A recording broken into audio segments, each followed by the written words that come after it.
Hello everyone, मेरा नाम है लकी और स्वागत है आपका enlightenment the process of gaining knowledge में। आज हम एक नई सीरीज़ डिस्कस करने जा रहे हैं जियोग्राफी की, और इसमें हम पूरा जियोग्राफी पार्ट डिस्कस करेंगे। जियोग्राफी में हमारा यूनिवर्स कैसे बनी, ठीक है, प्लान यूनिवर्स में क्या क्या एग्जिस्ट करता है, प्लैनेट्स हैं, स्टार्स हैं, गैलेक्सीज हैं, ठीक है, ये सारा किस हिसाब से किस तरह से हमारी दुनिया में आया, और इसके बारे में हम डिस्कस करेंगे। उसके बाद हम डिस्कस करेंगे कि हमारे देश की जियोग्राफी, ठीक है, पूरी दुनिया की जियोग्राफी किस तरह से है, वो सारी चीज़ हम डिस्कस करेंगे। तो वन बाय वन ये चीज़ बढ़ती रहेगी आगे। तो आज मेरा ये पहला लेक्चर है ज्योग्राफी के ऊपर। सो प्लीज़ आप इस वीडियो को पूरी देखिएगा, आपको बहुत ज़्यादा इन्फॉर्मेशन मिलेगी इससे, क्योंकि हाफ नॉलेज इज़ डेंजरस, ठीक है। अगर आप वीडियो को आधी देखोगे तो उससे आपको आपके जो पूरे कंसेप्ट हैं वो क्लियर नहीं हो पाएंगे। तो बेटर है कि आप इस वीडियो को पूरा देखें और अच्छे से समझें, ठीक है। मैं उम्मीद करता हूँ कि आपको ये बहुत अच्छे से समझ आएगी, और मैं इसमें आपको ये चीज़ समझाने में मतलब काफ़ी अपने पूरे एफर्ट लगा दूंगा, ठीक है, जितना ज़्यादा हो सकता है। तो प्लीज़ आप इसको पूरा देखना, ठीक है। ओके, चलिए स्टार्ट करते हैं।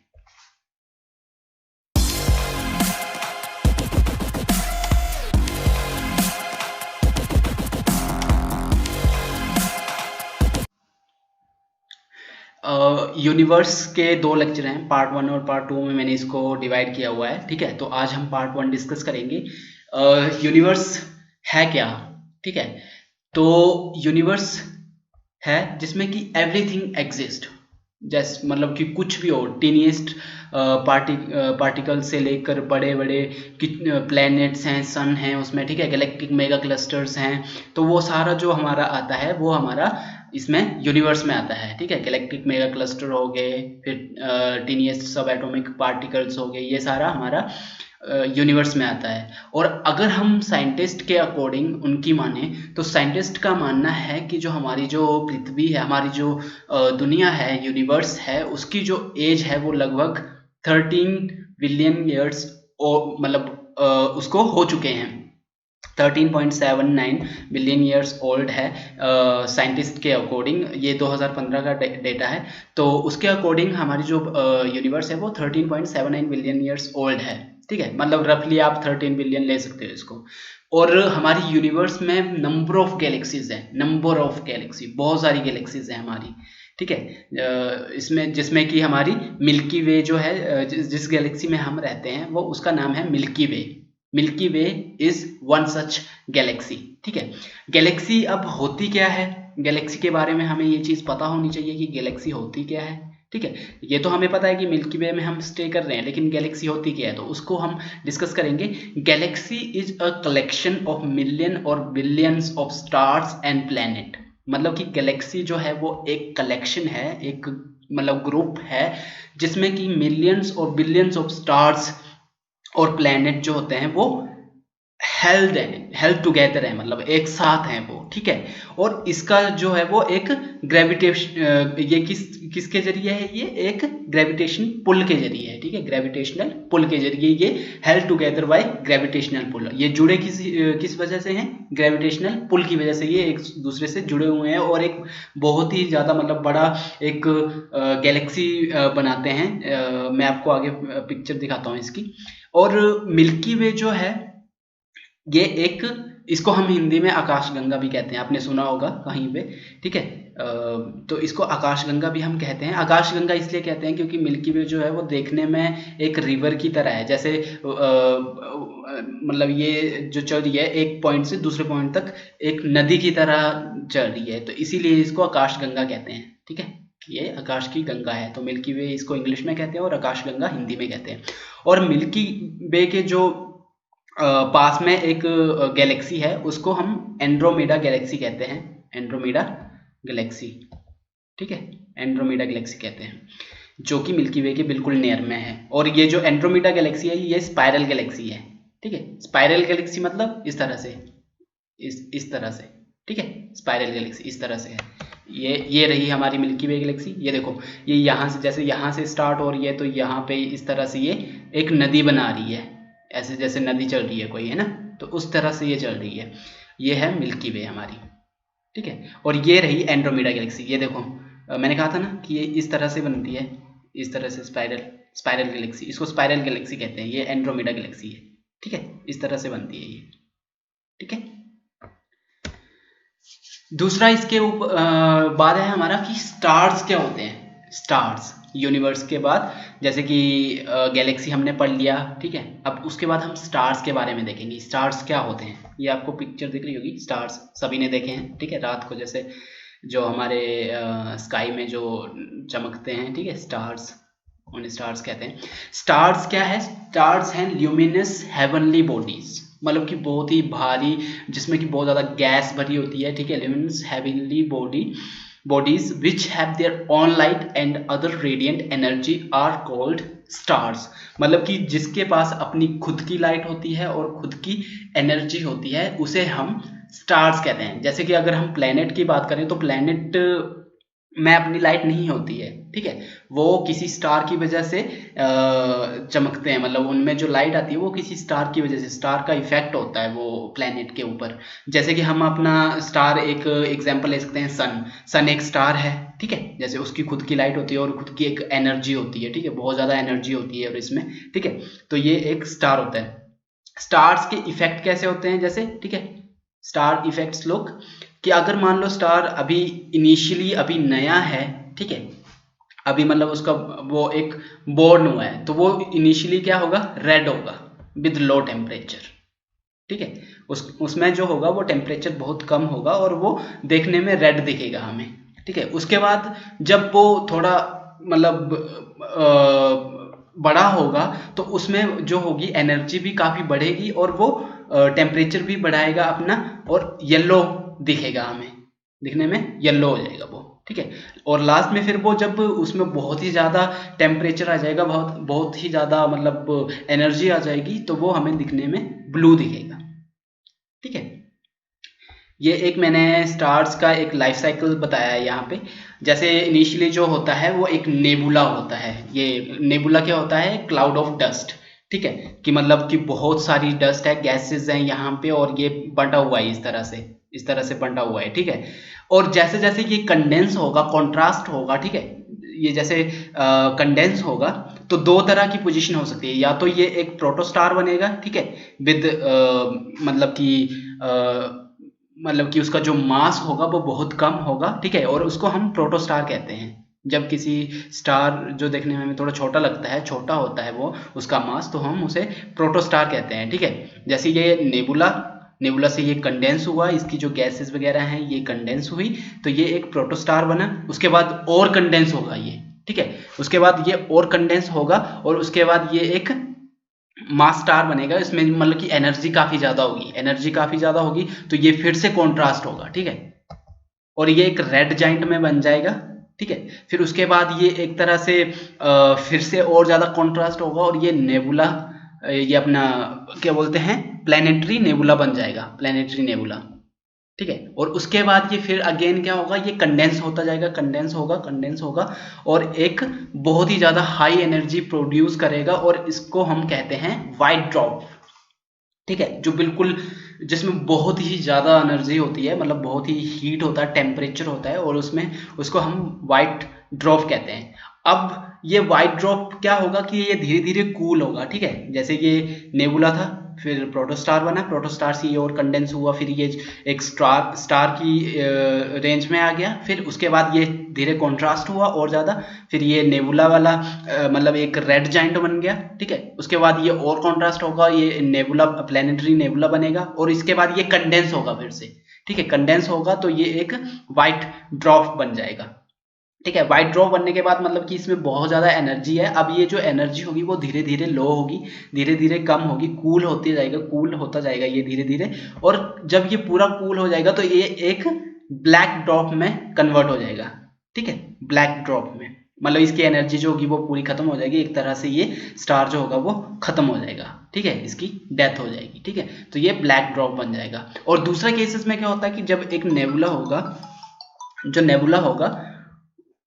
ठीक है, नेबुला क्या होगा, वो हाई, उसका जो मास होगा वो काफी हाई होगा, ठीक है। सेकंड केस में उसका जो मास होगा वो काफ़ी हाई होगा और हाई मास प्रोटोस्टार बनेगा वो एक, ठीक है। पहले मैंने स्मॉल लेवल पर प्रोटोस्टार बताया था और दूसरे केस में इसका क्या होगा, हाई लेवल पर ये हाई मास प्रोटोस्टार बनेगा, ठीक है। हाई मास प्रोटोस्टार बना, उसके बाद ये प्रोटोस्टार ये स्टार बनेगा, ठीक है। कंडेंस जब होगा तो ये स्टार बनेगा, ठीक है।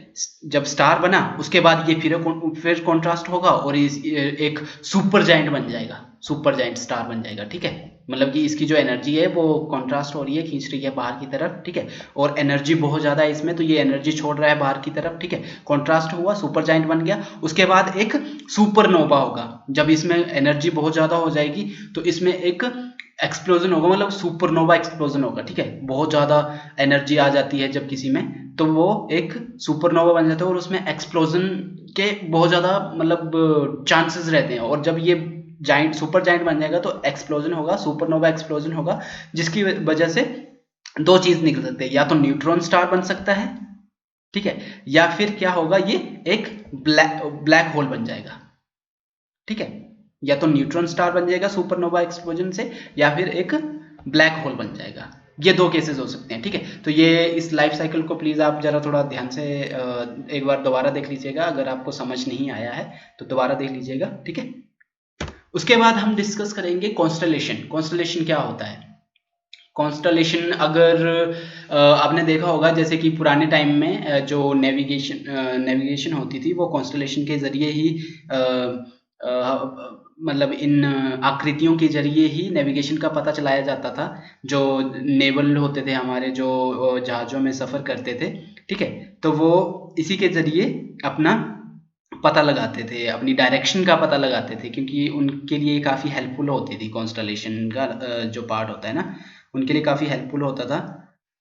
कॉन्स्टलेशन अब होता क्या है? Constellation is a group of star, group of star, मतलब एक स्टार का ग्रुप है, ठीक है, उसको हम कॉन्स्टलेशन कहते हैं। आपने देखा होगा वो लघु सप्तऋषि, बृहत सप्तऋषि, छठी सातवीं क्लास में आपने पढ़ा होगा ये चीज़, ठीक है। एक चम्मच सी शेप बनी होती है इस तरह की, ठीक है,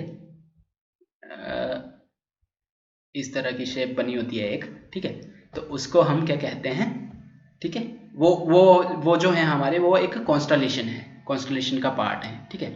और ये हमें मदद करते हैं डायरेक्शन में। इनकी एक फिक्स्ड डायरेक्शन होती है, ये किसी पर्टिकुलर टाइम में दिखते हैं, particular period of time in a year, साल में किसी पर्टिकुलर पीरियड में दिखते हैं, ठीक है।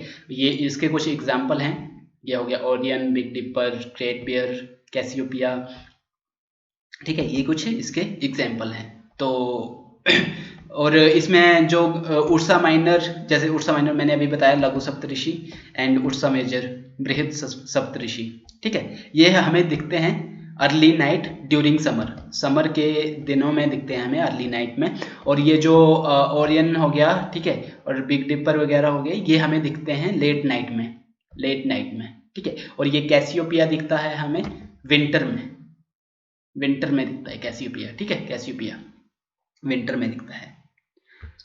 और ये कुछ इमेज हैं इसकी, ठीक है, ये ओरियन हो गया, ये देखो ओरियन, इस तरह की शेप आपने देखी होगी, है ना। ये देखो, ये वाली हमने शेप काफ़ी बार देखी है, छठी सातवीं में ज्योग्राफी में, तो हमने ये चीज़ देखी थी उसमें बुक में, ठीक है। तो इस तरह के होते हैं, ये रहा हमारा बिग डिपर, ये लिटिल डिपर, मतलब उर्सा माइनर, उर्सा मेजर, ठीक है, ये वो चीज़ है। ये कैसियोपिया जो हमें विंटर में दिखता है, ठीक है, ठीक है, ये चीज़। उसके बाद हम डिस्कस करेंगे सन। सन क्या है? एक स्टार है सन, ठीक है। और सन जो है वो बहुत ही ज़्यादा, मतलब इसमें गैसेस हैं और बहुत ही एक्सट्रीमली हॉट गैसेस से ये बना हुआ है, बहुत ज़्यादा इसमें गैसेस हैं। और ये धीरे धीरे यूनिवर्स को, मतलब ये एक्सपैंड हो रहा है, और एट द एंड क्या होगा कि जैसे जब ये एक्सपैंड हो रहा है तो अपनी तरफ ये खींच रहा है, प्लैनेट्स हो गए, यूनिवर्स पूरी सबको अपनी तरफ खींच रहा है। तो जैसे जैसे ये एक्सपैंड होता जाएगा पूरे, मतलब प्लैनेट्स को ये एक तरह से निगलता जाएगा, उसको ख़त्म करता जाएगा, ठीक है। तो अभी इसकी, वैसे तो इसका अभी एज पीरियड काफ़ी है, लेकिन मतलब इन फ्यूचर कभी भी ये चीज़ हो सकती है, मतलब एक्सप्लोजन इसका हो सकता है, क्योंकि ये धीरे धीरे एक्सपैंड हो रहा है, ठीक है। और सन में क्या है सबसे ज़्यादा? हाइड्रोजन, 70% हाइड्रोजन है इसमें, ठीक है। और हीलियम कितना है इसमें? 26%, हीलियम 26% है, और ये 3.5% इसमें बाकी गैसेस हैं, ठीक है, 3.5%। और इसमें जो है वो बहुत ही ज़्यादा ग्रेविटेशनल पुल है, ठीक है, जिसकी वजह से जो हमारे जो प्लेनेट हैं वो एक फिक्स्ड ऑर्बिट में घूमते हैं, ठीक है, फिक्स्ड में इस तरह से घूमते हैं ना, फिक्स्ड ऑर्बिट में घूमते हैं वो प्लेनेट। ये सन आ गया नीचे, ठीक है, ये सन आ गया, तो इसमें फिक्स डायरेक्शन में ये ऑर्बिट जो हमारे प्लैनेट्स हैं वो घूमते हैं। ये 150, ये 150 मिलियन होगा, ठीक है, 150 मिलियन किलोमीटर होगा, ठीक है, मिलियन 150 मिलियन किलोमीटर है। हमारी जो पृथ्वी है वो 150 मिलियन किलोमीटर दूर है पृथ्वी अपना सन से, ठीक है। उसके बाद आ जाता है हमारा सोलर, ये FLARE होगा, ये सोलर फ्लेयर होगा, ठीक है। सोलर फ्लेयर क्या होता है, एक विंड होती है, विंड फ्लेयर को हम विंड कह सकते हैं, ठीक है, विंड, ठीक है। सोलर फ्लेयर क्या होती हैं, ये होती हैं मतलब कि कुछ चार्ज्ड पार्टिकल्स होते हैं हमारे सन में, हमारे सूरज में, जो रिलीज होते हैं एटमॉस्फेयर में, अपर एटमॉस्फेयर में रिलीज होते हैं, ठीक है। और इसमें इन चार्ज पार्टिकल का क्या होता है कि ये जब अर्थ के साथ, अर्थ की मैग्नेटिक फील्ड जो होती है, जब उसके साथ ये ट्रैप होते हैं, उसके साथ जब ये मिक्स होते हैं, तो उससे क्या होता है, एक अलग तरह की एक लाइट पैदा होती है अर्थ के एटमॉस्फेयर में, जिसकी वजह से क्या होता है, ऑरोरल डिस्प्ले हमें दिखता है। ऑरोरल डिस्प्ले मतलब कि हमें ये पोल पे दिखेगा, जो नॉर्थ पोल और साउथ पोल है हमारा, ठीक है, नॉर्दर्न हेमिस्फीयर और सदर्न हेमिस्फीयर है, उसमें हमें ये ऑरोरल दिखेंगे, ठीक है। किसकी वजह से, जो इसमें जो स्ट्रीम्स ऑफ चार्ज्ड पार्टिकल होते हैं सन में, उसकी वजह से हमारे जो पृथ्वी का जो एटमॉस्फेयर है वो अपनी जो हमारी पृथ्वी है वो उसका जो मैग्नेटिक फील्ड है वो अपनी तरफ आकर्षित करती है उन चार्ज पार्टिकल को, और वो क्या होते हैं, जब मिलते हैं तो उससे एक ऑरोरल डिस्प्ले पैदा होता है, मतलब कि एक अलग तरह की लाइट पैदा होती है। अगर नॉर्दर्न हेमिस्फीयर में हमें वो चीज़ दिख रही है तो हम उसको अरोरा बोरियोलिस कहेंगे, ठीक है, और अगर हमें सदर्न हेमिस्फीयर में दिखेंगे तो अरोरा ऑस्ट्रेलिस कहेंगे। ये आपको कुछ ये देखो, ये जो इस तरह से एक चार्ज्ड पार्टिकल्स निकल रहा है, ठीक है, सन से, इसको सोलर फ्लेयर कहते हैं, और ये काफ़ी हीट, मतलब इसमें टेम्परेचर बहुत ज़्यादा होता है, ठीक है, इसको सोलर फ्लेयर कहते हैं। और जब ये निकलते हैं, इसकी जो एनर्जी इस तरह से निकलती है, और ये अर्थ की मैग्नेटिक फील्ड में जब ये आते हैं तो उसमें क्या होता है, अर्थ के एटमॉस्फेयर में आके ये इस तरह की लाइट हमें दिखती है। आपने देखा होगा ये अंटार्कटिका और आर्कटिक में हमें देखने को मिलती है ये चीज़, ठीक है। तो इसको कहते हैं हम अरोरा बोरियोलिस और अरोरा ऑस्ट्रेलिस, ठीक है, ये आपने ध्यान रखना है। नेक्स्ट है सनस्पॉट्स। सनस्पॉट्स क्या होते हैं, अब सनस्पॉट्स होते हैं एक डार्क अपेयरिंग एरिया होता है, डार्क अपेयरिंग एरिया, ये आपको इमेज में दिख रहा होगा, ठीक है, ये डार्क अपेयरिंग एरिया होता है सूरज पे, सन पे, जो कि प्रेजेंट करता है हमारे फोटोस्फेयर में। फोटोस्फेयर कहाँ पे है, जहां से ये चार्ज्ड पार्टिकल निकलते हैं, ठीक है, जो सन का जो एक तरह से सरफेस है, ठीक है, सन की लेयर होती हैं, ठीक, हमारा क्रोमोस्फेयर हो गया, फिर कोर हो गया, ठीक है, फिर फोटोस्फेयर हो गया, तो ठीक है, तो जैसे कि पृथ्वी की लेयर्स हैं ना, उसी तरह से ये सन की लेयर्स हैं। तो इसमें फोटोस्फेयर में हमारी जो होती है ये चार्ज पार्टिकल निकलते हैं, जिन्हें हम सोलर फ्लेयर कहते हैं, और जब ये सोलर फ्लेयर निकलते हैं, ये पार्टिकल्स निकलते हैं, तो वहाँ पे एक मतलब कि डार्क अपेयरिंग एरिया बन जाता है, इस तरह से, जैसे यहाँ से चार्ज पार्टिकल निकला तो यहाँ पे एक डार्क अपेयरिंग थोड़ी हमें मतलब डार्क सी जगह देखने को मिलेगी, और ये काफ़ी कूल होती है, मतलब सूरज के बाकी टेम्परेचर के हिसाब से ये कूल होती है, उतने ज़्यादा ये हीटेड नहीं होता, उतना ज़्यादा इसमें टेम्परेचर नहीं होता, तो इसीलिए इसको हम क्या कहते हैं, सन स्पॉट्स कहते हैं। और ये एक सन का एक साइकिल होता है, 11 साल का एक साइकिल होता है, तो ये 11 साल में हमें एक बार दिखता है, ठीक है। हर 11 साल में हमें ये सन स्पॉट देखने को मिलता है, ठीक है, इस तरह से, ठीक। तो ये बस आज के लिए मैं बस इतना ही डिस्कस करूँगा। दूसरा पार्ट मैं बहुत ही जल्द आपके साथ शेयर करने वाला हूँ। सो दूसरा पार्ट देखने से पहले ये पार्ट प्लीज़ आप देखें और मुझे अपनी फीडबैक भी दें, आपको ये लेक्चर कैसा लगा। और आई होप कि आपको बहुत कुछ यहाँ से जानने को मिलेगा, मिला होगा, आपको बहुत कुछ जानने को मिला होगा। और मैं उम्मीद करता हूँ कि किसी भी एग्ज़ाम में जिसकी भी आप तैयारी कर रहे हो उसमें बहुत हेल्पफुल रहेगा। So thank you, God bless you.